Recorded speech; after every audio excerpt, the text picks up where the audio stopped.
to the first ever Halloumi Bowl live draft. We'll be your host this evening / commissioners. I'm Will. I'm Dan. And tonight we're going to see which of the 15 fantastic teams, 14. Sorry, Fruit Fiesta. Will be competing to get those elusive halloumi forks that we all covet so much. That's right, Will. And tonight we have a special guest for you, as well as a bowl, some ping pong balls, and fairly soon, a special presentation from the El Presidente himself. Right. But first, we're going to be having our first ever league meetup in June at some point, date pending. And we're going to go to an average to nice restaurant, sort of a bit fancy but not too expensive. And we're going to be presenting the winner of the Halloumi Bowl with their fork. And no doubt shenanigans will ensue. Yeah, and I'm getting it live now from the newsroom that our special guest has indeed arrived. So let's bring them up. The coach of Classic Jurassic, everybody, Will Harper. Welcome everybody. From one Will to another, congratulations on a fantastic season. Oh, thank you. Did you know that you had an incredible season and you were undefeated, but you actually have the second best season of all time? Oh no, who did I miss out to? It's actually the Amazon Primes. I looked it up, and a complete surprise to me. I thought I'd lost this record, but I haven't.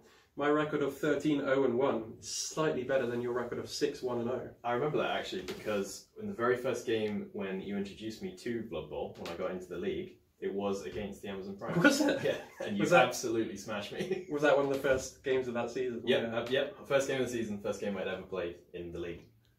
That seems natural that they're still so slightly above that team. Cool. And it was the undefeated season was notable. I was really annoyed when I missed out on that as Amazon Primes. But not only did you get it this season, but in Division 2, Matt and Ross both got it as well. They have the 8th and 9th best season of all time. Yeah, it's been quite a hotly contested season in both divisions this time. Yeah, well, some very dominant teams. Yeah. And some very disappointing teams as well. Yeah. You scored a lot this season. You scored a hell of a lot. It's the 8th best single season record for touchdowns per game. 2.29 a game. That's a lot. George Clooney doing work. Definitely George Clooney, yeah.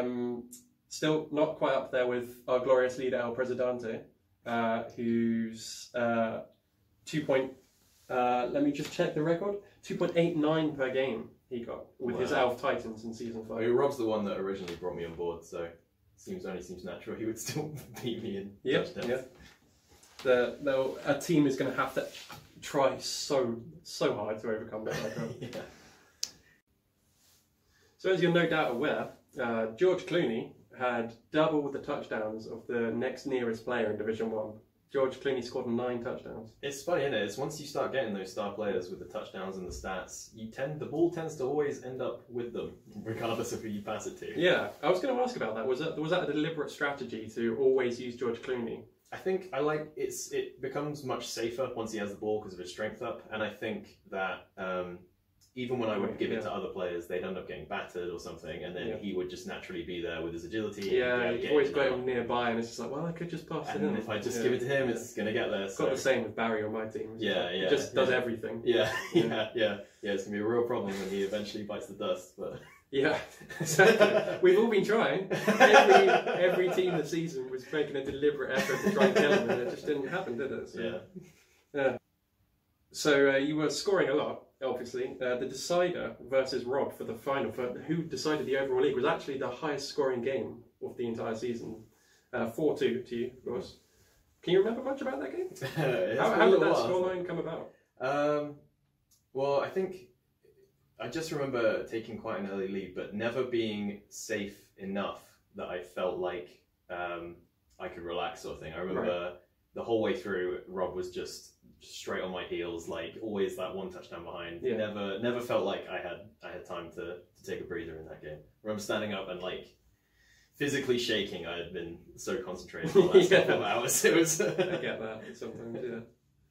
Cool. So you're a very blocky team, like block heavy obviously with your Usauruses.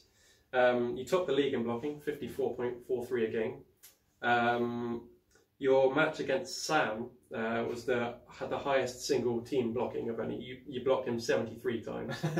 Was that like targeted? I know he's your friend, who was like trying to hurt him as much as possible. Sam was one of the couple of people that I brought into the league, so naturally I felt like I had to beat him up as much as possible. But no, I remember he knocked me out of the Halloumi Bowl last season. Right. Right. So I guess in some ways, he did. Yeah. Went on to win it, and I guess so. Yeah, in some ways, I guess this was like the revenge tour. Nice. It was the second highest blocking per game, narrowly beaten by Sam versus me. And there's such hatred between us that that just makes sense. Sam does that, doesn't he? Yeah. Macho. So James's team, the Advisors, they were the only team that held you to a draw. That was the first game of the season, so it was a long time ago now, but can you remember anything about that? So I remember coming in sort of quietly confident, because my TV was so high. Now I was on season 3, and getting quite an early lead against him and thinking, oh, I've secured this one, this is going to be quite the warm-up game, and then just absolutely, literally and figuratively dropping the ball and letting him equalise, and just not quite being able to get the win. Yeah. It's the thing, Vamps, man. They can always, as long as they've got a Vampire, you always feel like they're going to screw up and run off the pitch. Yeah. Like you always feel like you're in control against them, but they've just got strength 4, agi 4. Exactly. They can make it happen. You can just never quite stop them. Yeah. So they were the ones that held you to the draw, but who would you say is your league's nemesis?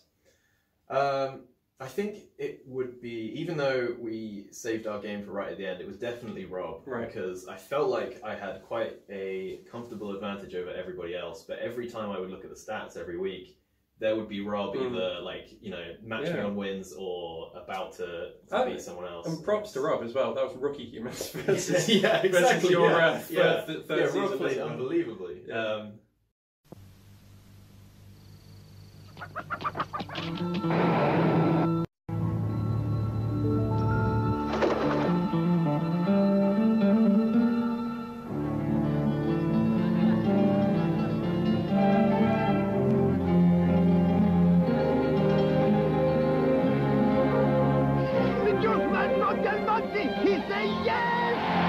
Del Monte, what we know about fruit you can taste in our juice. But yeah, definitely Rob. It was all so tense going into that last game. Yeah, it was. It was a great final. So on that, you've been around 3 seasons now. You've actually played in season 7, 8, and 9. This is clearly your best result. 10th, 5th, 1st. So it's been a constant curve going up. And you've played the 8th most games of all teams for all time in our league now. Well, I feel like especially with Lizards, they start relatively, somewhat strong, but they only really get going once you've had like a season or 2 under your belt. And I kept thinking next season would be the season that would be mine. Yeah, well, this season it was. Yeah. On that, do you think that your team's at a good place development-wise now, or is there still room to grow? I think more room to grow, sort of. There's like, anything more would be kind of decadence. I know I just got a strength up on a Saurus, and I feel like that's a little bit over the top at this point. But I feel like I quite like having them as this monster of TV, which just absorbs all other teams, and I was definitely expecting to be sort of the heel of the league coming into it this season. And I think I've played the part quite well. I'm ready to retire them though. Ready to retire them? Yeah. I mean, you have to set out a season anyway for holiday purposes. I'm happy enough to put them on the shelf now. I think any more bashing, I think I've pushed that to its limit. I don't think I can get much bashy at that point.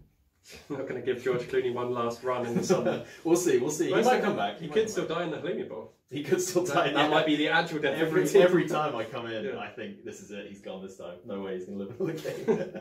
Cool. Well, thanks very much, Will. No worries. Thanks for having me. Congrats again. Thank you. And we have just heard now that El Presidente is ready for us. He has been gone for such a long time. We all miss him very dearly. El Presidente, are you there? Can you hear us?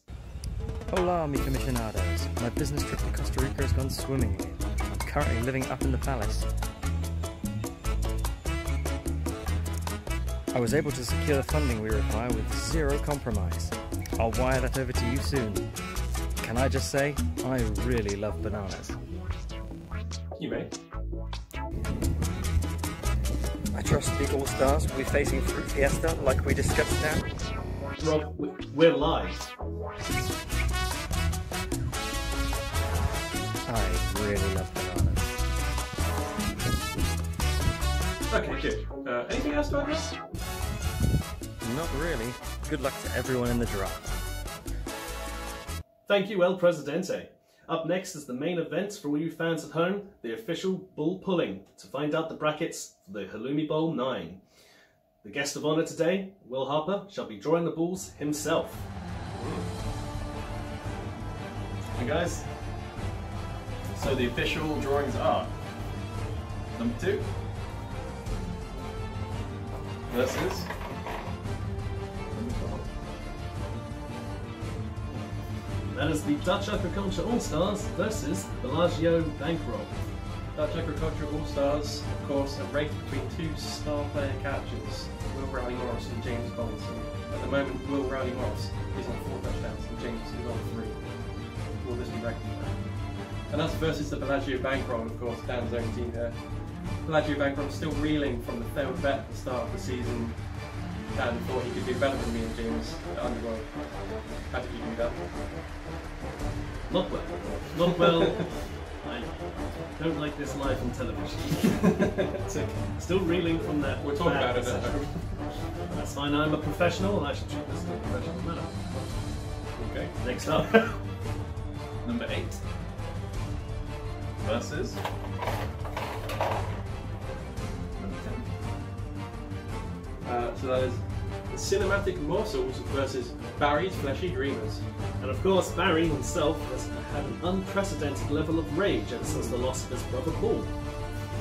Hopefully, that should bring him closer to fruition against the Cinematic Morsels. Despite having the top earners of all the teams, all their money has clearly gone towards a singular hefty bribe to get them into the promotion game from Division 2. We'll see how they do. Next up, number 3 versus number 15. That is Things That Are Red versus Salem's Lot. Things That Are Red, of course, Aerial Superstars. Rob Towell, best catcher in the league, versus Salem's Lot, who, whilst having the worst record in the league, do have a lot of silver medals in the individual stat areas. Silver linings. Next up, number 7 versus number 9. Cheesy What's It versus Three Kingdoms Reborn.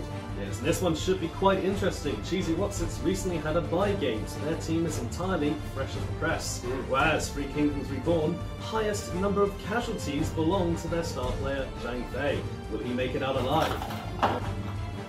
Number 5 versus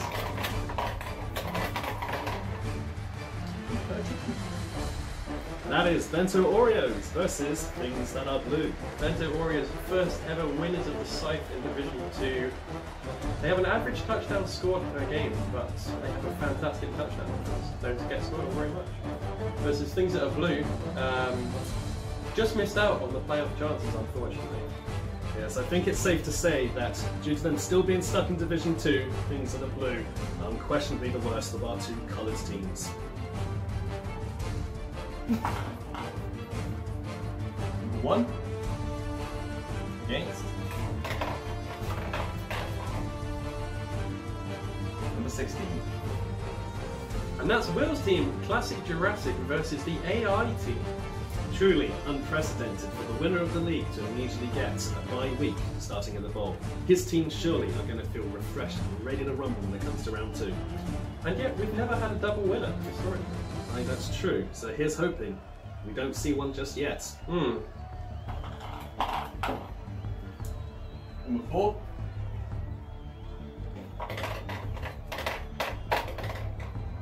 number 11. That is The Advisors versus Fruit Fiesta. The Advisors still, of course, reeling from the loss of their cherished vampire, Yogi. Swifty F has replaced him, but those are some tough weeks to fill. Versus Fruit Fiesta. What can you say about Fruit Fiesta?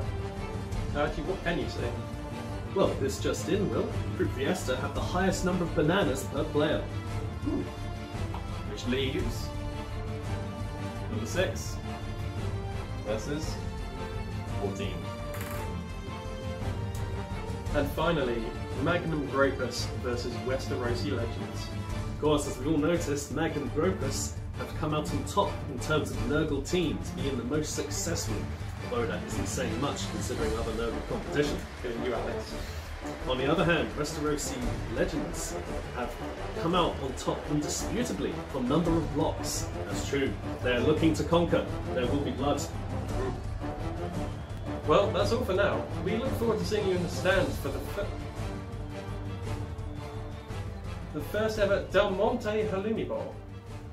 Remember, if it's not bursting with life, it's not Del Monte. Thanks, and good night, sports fans.